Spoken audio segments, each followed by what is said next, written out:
You know, I didn't plan on leaving East Africa that soon.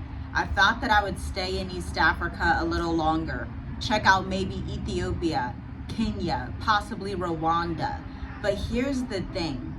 We made a permanent move from East Africa to the southern region of Africa just 2 years ago.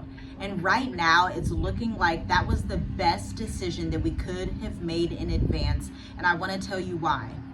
Stay to the end of this video because I'm going to tell you about a travel warning that nobody saw coming for East Africa.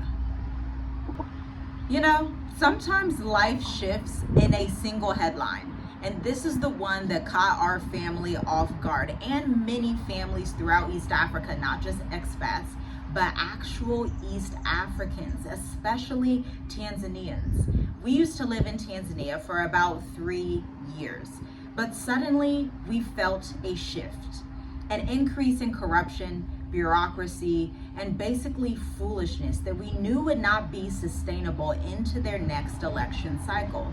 Because we were present in the 2020 election cycle. We have given birth to 2 children there, been to Tanga, Dar es Salaam, Tunduma, all over Tanzania, Zanzibar as well.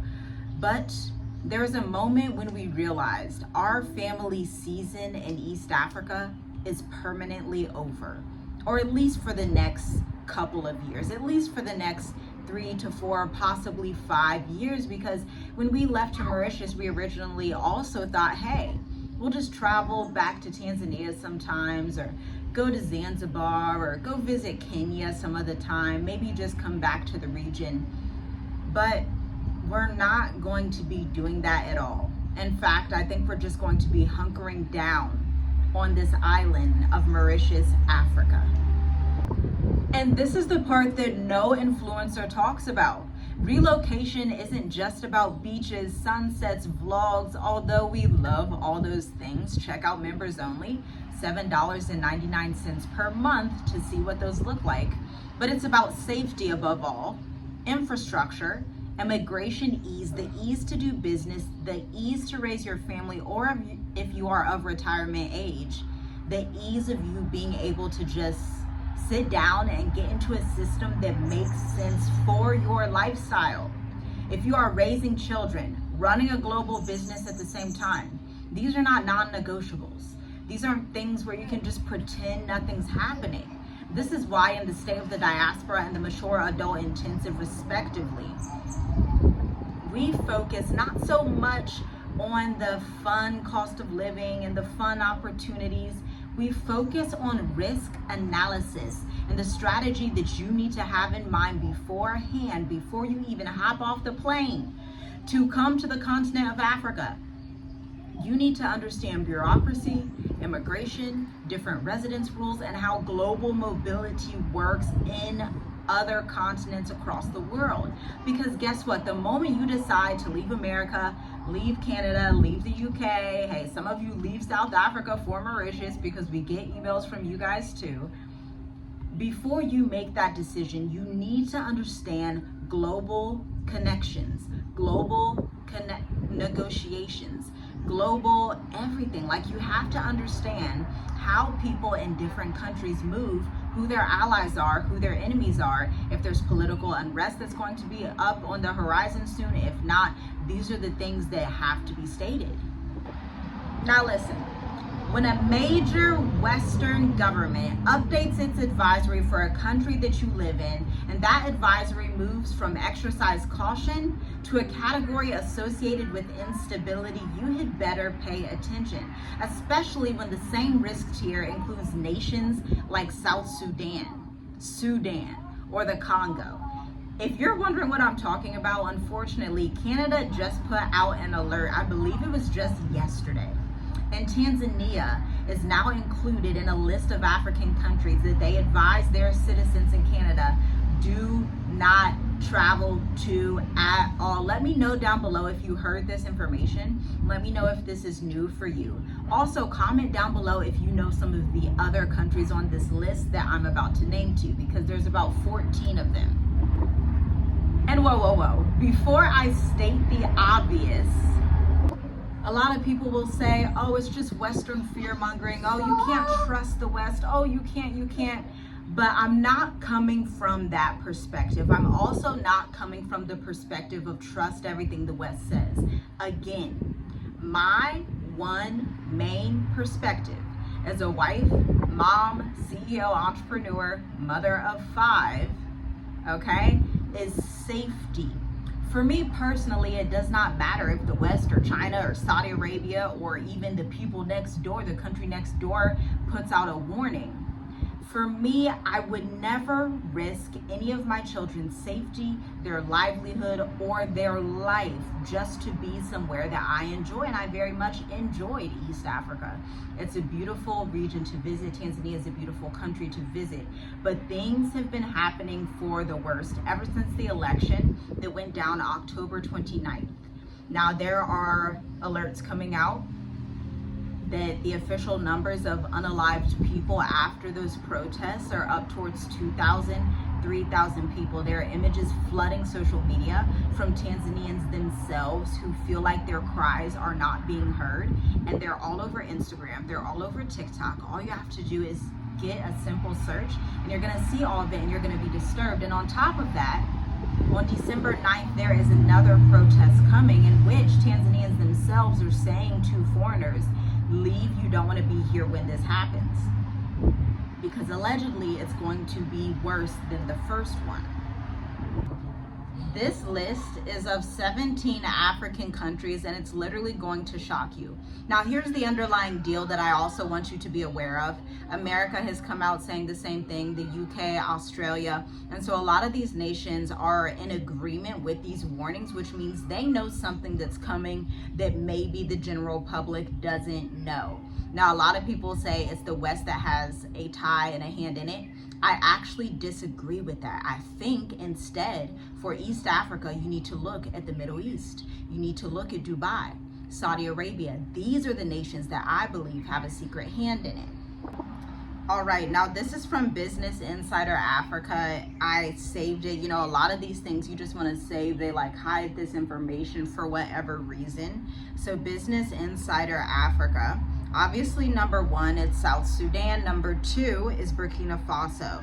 The risk level for the first 8 countries that I'm about to tell you, they're all in red, avoid all travel, period. Central African Republic, Libya, Mali, Niger, Somalia, Sudan. Those are the typical ones that you will see on this list. But shout out to Captain Ibrahim Traore. Hopefully in the next few years it will become more stabilized, right? 9, we have Madagascar, which is in orange. It's the only one in the orange category, which is avoid non-essential travel.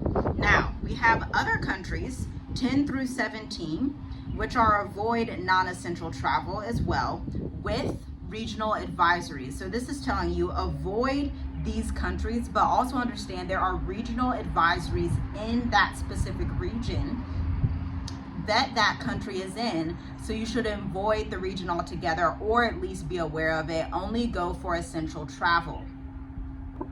So without further ado, number 10, Ethiopia. Number 11, Burundi. Number 12, Chad. Number 13, the Democratic Republic of the Congo. Number 14, Eritrea. Number 15, Mauritania, separate from Mauritius. I just want to make that clear. A lot of people are like, Mauritania is Mauritius, and it's like, not so. Get your geography going a little bit better.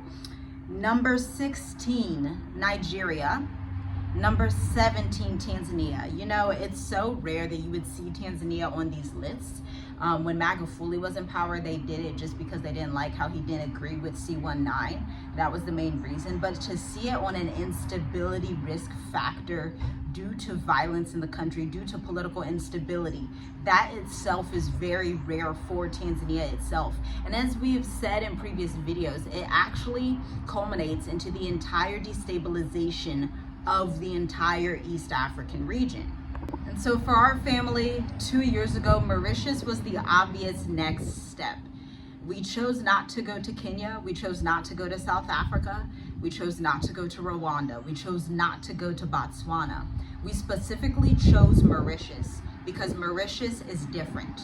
It's not perfect, but it's actually very predictable, and it functions as the Switzerland of Africa, the one with no political ties, nothing. They're just like, we're an island, leave us alone, leave us out of it either way. And for a family of 7, predictability is priceless. Where East Africa offered warmth, culture, I love Swahili culture, and connection, Mauritius instead offers stable governance, efficient systems, secure banking, constant electricity and telecommunications, safe, clean neighborhoods, expat-friendly visas, and super long-term residences that you will not find anywhere else on the continent of Africa. 10-year visas, 10-year self-employed entrepreneur permits, 10-year permits for retired citizens that are over the age of 50.